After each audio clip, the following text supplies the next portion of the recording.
Hi everyone, my name is Steph. This is the Novelty Corner and welcome back to my channel and welcome to my 2025 Reading Spreadsheet. So if you've been around on the channel for a couple of years, you'll know I release one of these every year, mostly because I create it for myself and I might as well pop it out there for people if they would like to use it and modify it.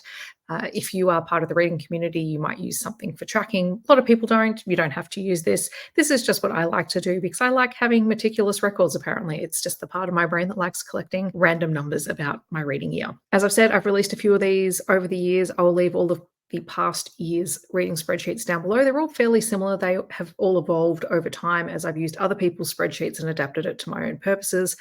And yeah, the other ones will still be available. You're very welcome to access those if you prefer them. You will just need to go and change a couple of the formulas for updated dates and things like that, just so that the tracking data works properly.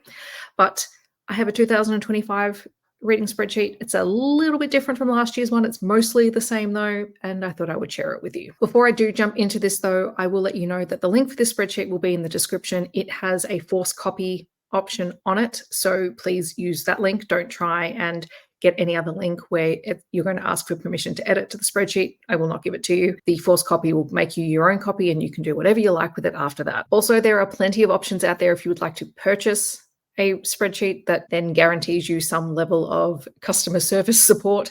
I will not be giving that with this spreadsheet. Once it's out there, it's yours to do with as you like. If you want to change something or if something doesn't work for you after you have made modifications, Google is your friend. I have learned everything I've learned about creating these spreadsheets through Google.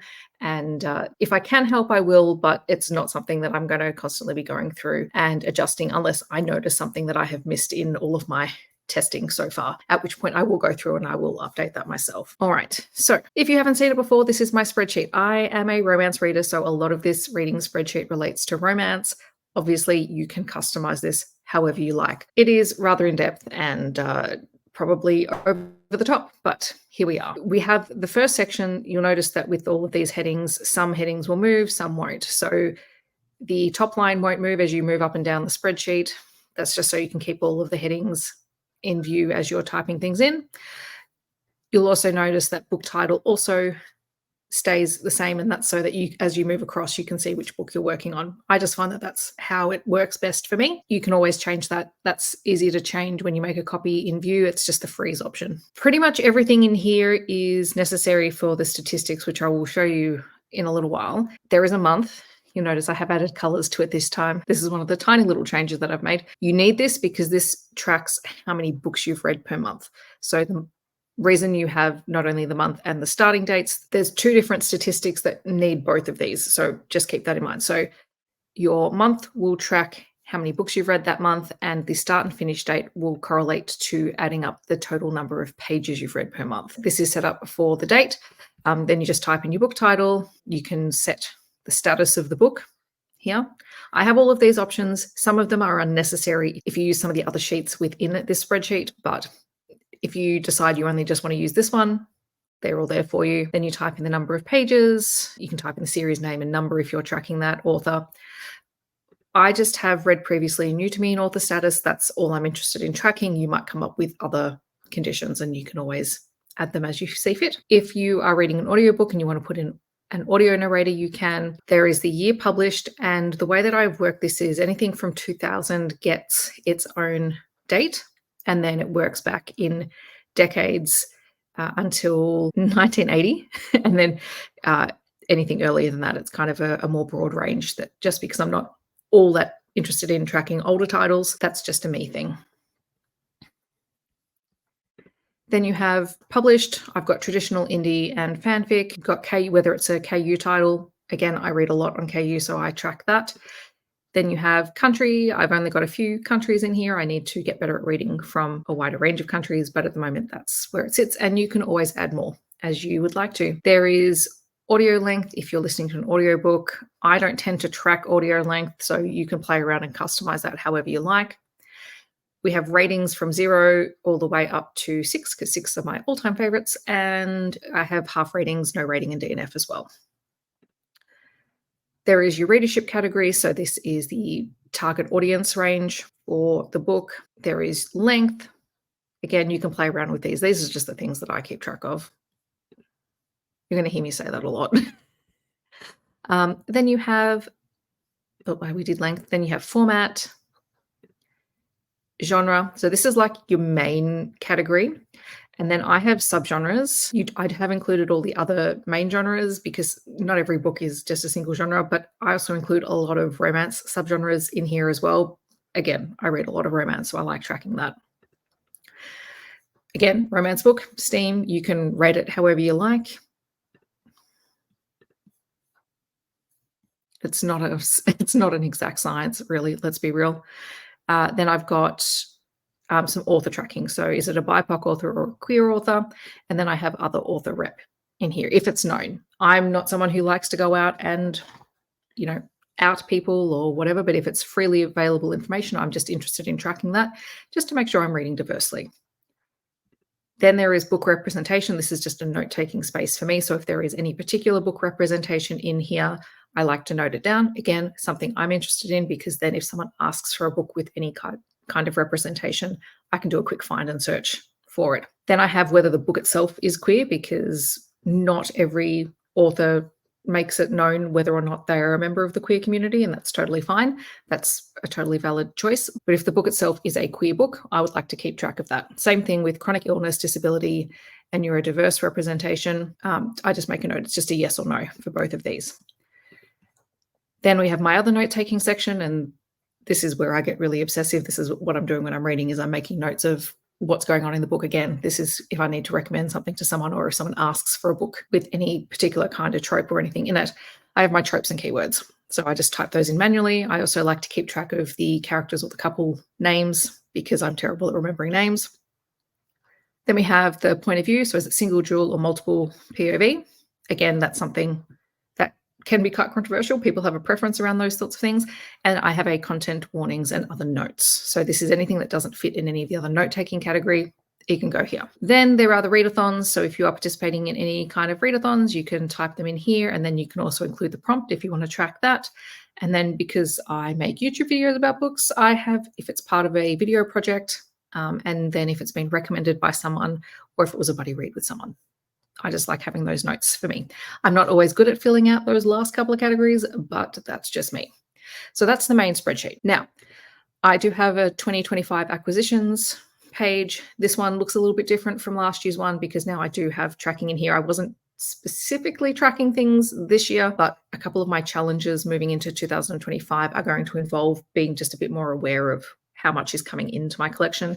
So I do have them in here, and it's broken down into read, unread, and DNF totals, as well as how many books are required each month. And for that, you just need to pop in the month, and it will pop in the number here. And then if you want to include the readership age, the format, you can. And then the status is what will bring up these totals. So if it's a book that's been read, you can fill it in.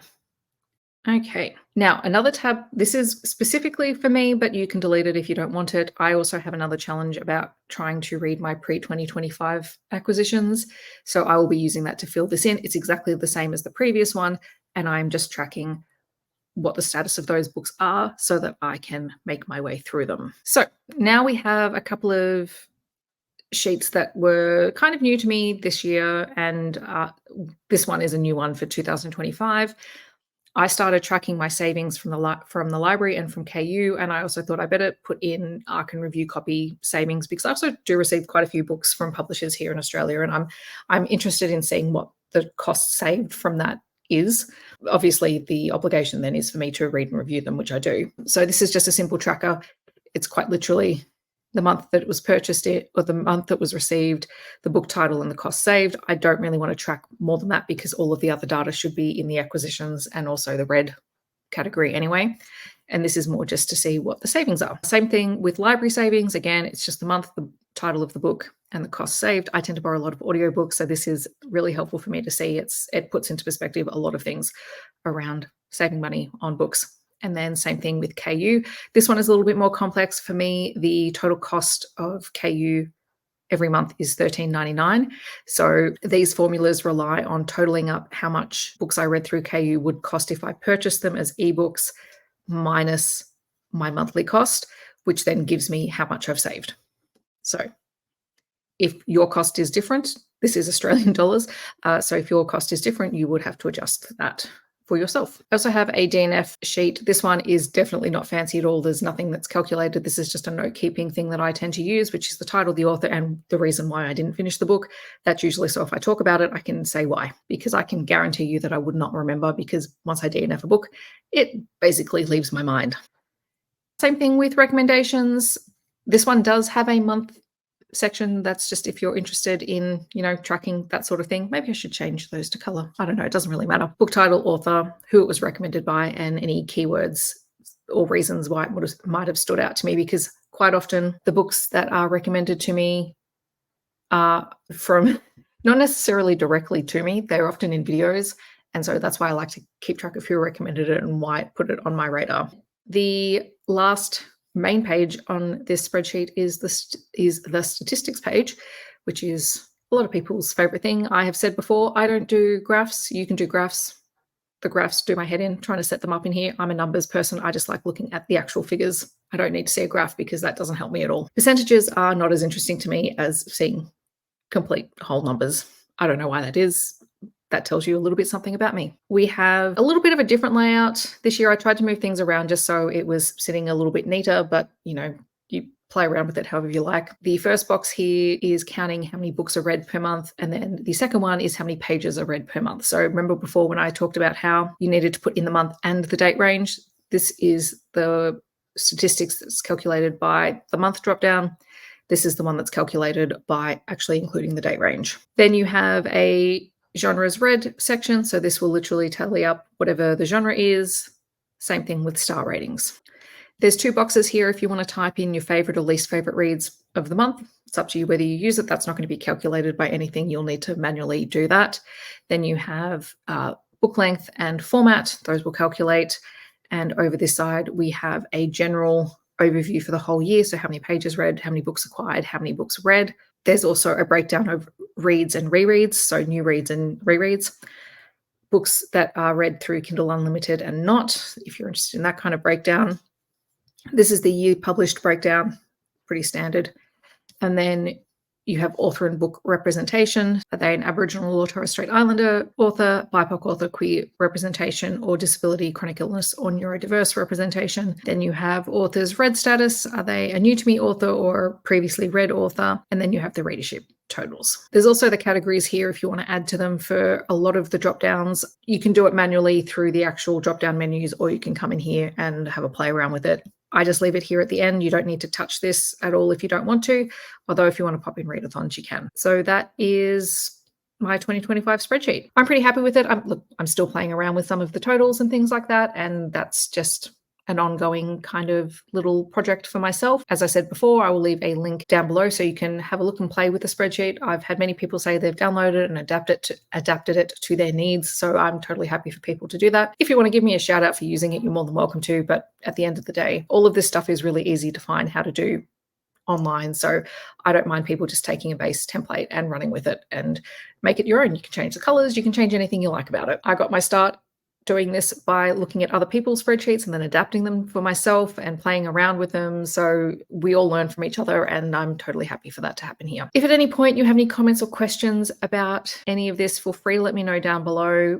If it's something that's really complicated, I will refer you to Google, but if I can help, I will. Thanks for watching. I hope that you found this useful and enjoyable. And if you are planning on using it, feel free to let me know down below. Otherwise, if you want to let me know that you're here, but you don't want to leave a comment, well, what kind of emoji could we leave? Oh, I know. Leave me a laptop emoji, because I spent a lot of time on my laptop going through all of this. Thank you so much for watching. I hope that wherever you are in the world, you're staying safe and healthy, and I will see you in my next video. Bye, everyone.